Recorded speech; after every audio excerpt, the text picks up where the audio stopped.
안녕하세요. 향기솔입니다. 이 시간에는 좌로나 우로나 치우치지 말라 라는 제목으로 하나님의 말씀을 묵상하겠습니다. 이 치우침 현상에 대해서 예수님 당시에도 많은 가르침들이 나왔습니다. 잘못하면 율법에 치우쳐서 율법을 강조하는 이런 사람들이 있었고요. 또 너무 자유함에 치우쳐서 방종에 이르는 이러한 모습이 있었습니다. 그래서 좌로나 우로나 치우치지 말고 행해야만 균형을 이루게 되고 규모가 있어지고 질서대로 하게 됩니다. 오늘날에는 이 좌향, 우향 이런 말들이 있죠. 그것은 정치적인 이야기지만은 하나님의 말씀인 성경 안에서도 이러한 좌로나 우로나 치우치지 말라는 말씀이 여전히 있습니다. 그래서 이러한 치우침 현상에 대해서 많은 사람들이 가르쳤고, 또 우리의 신앙도 한쪽으로 치우치면 되지 않기 때문에 중심을 가지고 살아가야 됩니다. 그래서 먼저 좌로나 우로나 치우치지 말라는 성경 구절이 있기 때문에 그 성경 구절을 서두에 읽고 끝날 때 돼서 한 번 더 읽겠습니다만은 먼저 읽고 말씀을 묵상하도록 하겠습니다. 여호수아 1장 7절이죠. 오직 너는 마음을 강하게 하고 극히 담대히 하여 나의 종 모세가 내게 명한 율법을 다 지켜 행하고 좌로나 우로나 치우치지 말라. 그리하면 어디로 가든지 형통하리니. 이런 말씀이 있습니다. 이 구약 성경에도 이런 말씀이 있고요. 신약 성경의 가르침에도 이러한 치우침에 대해서 분명한 가르침이 있습니다. 그래서 갈라디아서 같은 경우에는 율법에 치우치는 사람들에 대해서 분명히 말하고 있습니다. 또 로마서는 그 자유함에 대해서 너무 방종하는 이러한 부분에 대해서도 가르치고 있습니다. 그래서 우리가 율법에 대해서 해방을 받았고 율법에 대해서 자유함을 얻었지만 오히려 주님의 종이 되라고, 그리스도의 법에 종이 되라고 이렇게 가르치고 있습니다. 그래서 자유함을 가졌지만 스스로 종이 되는 모습, 이런 것들을 통해서 우리가 균형 잡힌 신앙인의 삶을 살 수 있다고 생각하고 성경에도 그렇게 가르치고 있다고 하는 것을 말씀드릴 수가 있습니다. 좌로나 우로나 치우치지 말라는 말씀은 오래전에 하나님께서 이스라엘 지도자 여호수아를 세우시면서 주셨던 말씀입니다. 방금 읽은 바와 같이. 그러면 치우침 현상은 무엇을 말하는 것일까요? 하나님께서 이스라엘 백성에게 주신 율법, 그 율법 자체가 치우침은 아닙니다. 또 율법 자체가 잘못된 것도 아닙니다. 율법은 거룩한 것이며 의롭고 선하며 신령한 것이라고 성경이 말하고 있습니다. 율법 자체에는 아무런 문제도 없고 하자도 없습니다. 왜냐하면 율법은 신령한 것이기 때문입니다. 문제 있는 인간에게서 나온 것이 아니고 완전하신 하나님께서 주신 것이 바로 율법이기 때문입니다.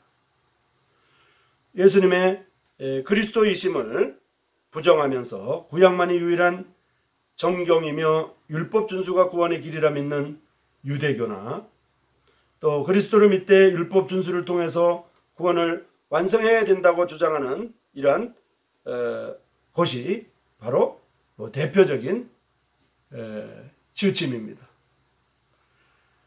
성경은 율법 준수로 인해서 아무도 하나님 앞에서 의롭다함을 얻을 수 없다는 사실을 분명히 말씀해 주고 있습니다. 율법은 그리스도에게로 인도하는 몽학 선생이며 죄를 깨닫게 하는 것이라고 말씀이 분명히 증거해 주고 있습니다. 율법으로 말미암아 구원에 이르라든지 그리스도인의 생활 지침으로 사용하라고 주신 것이 아니라는 것입니다. 그러나 현재도 많은 믿는 사람들이 여전히 예수 그리스도를 믿노라 하면서도 율법 준수의 무거운 짐을 지고 신음을 하고 있습니다.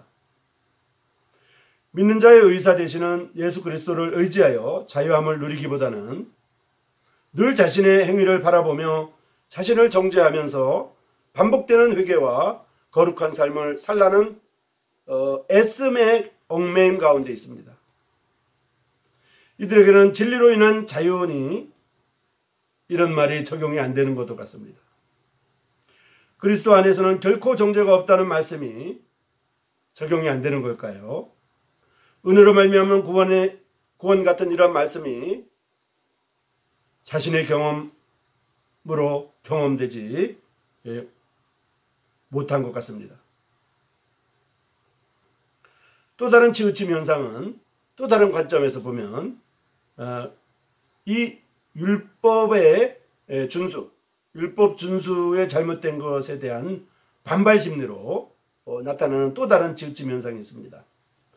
형식적이고 의식적인 것들을 거부하면서 자연스럽고 자유로운 것들을 추구하는 현상으로 흐르게 됩니다. 형제들아, 너희가 자유를 위하여 부르심을 입었으나 그러나 그 자유로 육체의 기회를 삼지 말고 오직 사랑으로 서로 종노릇하라고 말하고 있습니다. 갈라디아서 5장에. 이 반발 현상은 율법에서의 자유에 대한 오해에서 기인하고 있습니다. 하나님께서 주신 자유가 문제가 아니고 자유를 주신 목적을 오해한 것이 문제라는 것입니다. 자유를 육체의 기회로 삼지 말고 사랑으로 서로 종노릇하게 하려 하셔서 자유를 주셨다는 것을 위의 말씀이 분명히 알려주고 있습니다. 자유는 매이지 않는 것을 말하는 것임에 틀림이 없습니다. 그렇지만 자유를 얻은 자에게 다시 종노릇을 하라고 말씀해주고 있습니다. 자유를 주신 목적 하나는 사람으로 종노릇하는 데 있습니다. 그러나 오늘날 많은 그리스도인들이 기분 내키는 대로 살아가는 것을 주님이 주신 자유를 누리는 것으로 여기는 이러한 치우침에 빠져 있습니다. 이는 이제 다르니 곧 부활하신 주님께로 와서 하나님을 위해서 열매를 맺게 하려 하심이라고 자유를 주신 목적을 분명히 말씀합니다. 율법의 강요에 의해서 하나님을 위해 사는 것을 원치 않습니다. 바울이 주님을 위해서 생애를 불태웠던 것도 율법의 강요가 아니라 하나님의 사랑이었다고 고백하고 있습니다.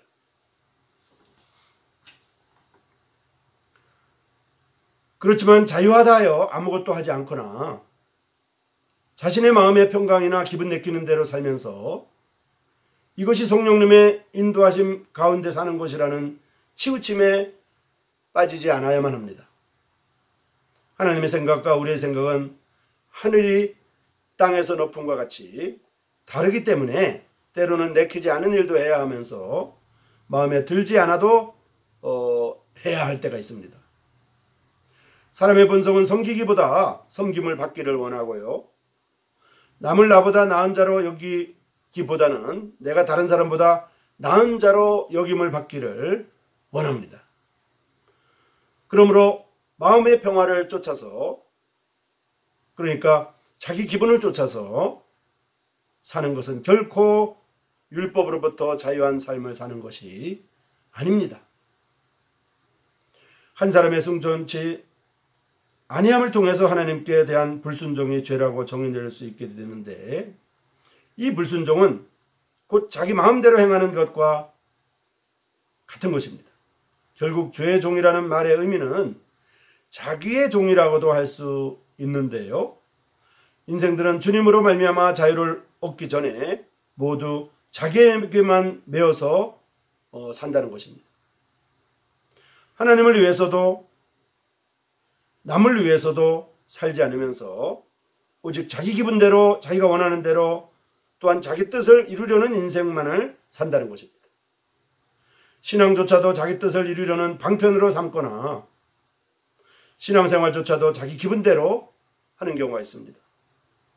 자신은 자유를 누리고 있다고 생각을 한다 할지라도 이것은 오히려 자기에게 매이는 삶이며 자신에게 매이는 삶이며 죄로부터 자유케 되지 못한 삶을 사는 것에 불과합니다. 삶을 나눈다든지 투명한 과제를 한다는 명목으로 투명한 교제를 한다는 명목으로 또는 그 방과 교제 가운데 이러한 것이 필요하다는 이러한 이유를 들어서 마치 과제를 하듯이 부끄러움 없이 또는 쓸데없이 자신의 치부를 드러내어 상대방의 치부를 드러내려 하는 것은 과연 누구를 위해서 그렇게 하는 것인가에 대해서 생각해 보아야만 합니다. 그런즉 너희가 먹든지 마시든지 무엇을 하든지 다 하나님의 영광을 위하여 하라고 말씀하고 있습니다. 성도들에 대한 자신의 연약함과 범죄 자백도 하나님의 은혜를 나타내며 그분에게 영광이 되어야만 하는 것입니다.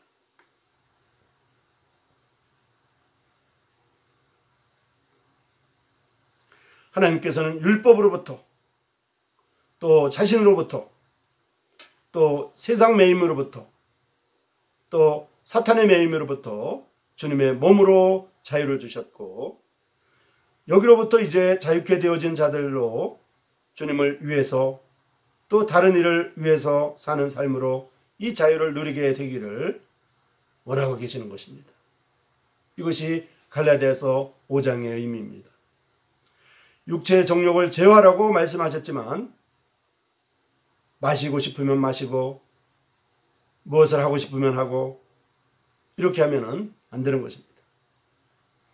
성령을 쫓아 행하라고 하셨지만 하기 싫어서 안 하고 기분이 나쁘면 안 하는 고집스럽고 방종하는 삶을 자유하는 삶이라 착각하고 살고 있는 것은 아닌가 생각됩니다. 그리스도의 평강이 마음을 주장하라고 하셨지만 자기 마음 편한 대로 생각하고 말하고 행하며 살고 있습니다. 이러한 경향은 개인의 신앙을 좀먹고 교회를 어지럽게 하면서 또 다른 이러한 치우침 현상뿐이라고 하는 것을 말씀드릴 수가 있습니다. 결코 주님 주신 자유를 누리는 삶이 아닙니다.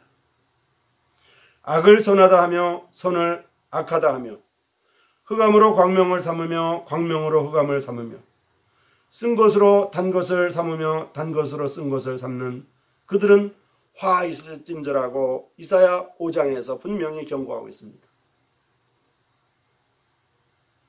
이제 결코 율법으로 돌아가거나 죄에 매이거나 세상으로 돌아가지 말아야 하며 주님께 매이며 성령님의 인도를 따라 살아야만 합니다. 이것이 주님이 주신 자유이며 자유를 누리는 참된 길입니다. 그리스도께서 우리를 자유케 하시려고 자유를 주셨으니 그러므로 굳세게 서서 다시는 종의 멍에를 매지 말라. 다시는 율법의 멍에를 매지 말라고 말하고 있습니다. 그러나 동시에 그 자유가 방종이 되어서는 안 되는 것입니다. 그래서 좌로나 우로나 치우치지 말아야 됩니다. 은혜로 구원받은 것이기 때문에 자유함을 얻었기 때문에 내키는 대로 자유스럽게 살아간다고 하는 치우침 현상, 또 은혜로 구원받았지만 하나님이 엄히하시기 때문에 그래도 율법을 지켜야 되지 않나, 구원을 유지하기 위해서는 율법을 지켜야 되지 않나, 이렇게 율법에 치우치는 현상, 이 두 가지 다 치우침이라는 것입니다. 그래서 우리가 자유함을 얻었기 때문에 오히려 그리스도의 법에 주님께 자유를 누리지 아니하고 서로 종로로 다는 것, 이것이 주님의 가르침입니다. 여호수아서 1장을 다시 한번 더 읽겠습니다. 여호수아서 1장 7절이죠. 오직 너는 마음을 강하게 하고 극히 담대히 하여 나의 종 모세가 내게 명한 율법을 다 지켜 행하고 좌로나 우로나 치우치지 말라. 그리하면 어디로 가든지 형통하리니. 이렇게 말하고 있습니다. 이것은 비단 구약의 말씀이 아니라 신약에서도 동일하게 적용되어야 되는 말씀이며 이 세상의 모든 사람들이 한쪽으로 치우치는 것을 우리가 볼 때 교훈을 받는 것처럼 믿음 안의 삶도 치우침은 고쳐야 될 현상이라고 볼 수가 있습니다. 이 시간 좌로나 우로나 치우치지 말라는 주제로 말씀을 묵상했습니다. 여러분 고맙습니다.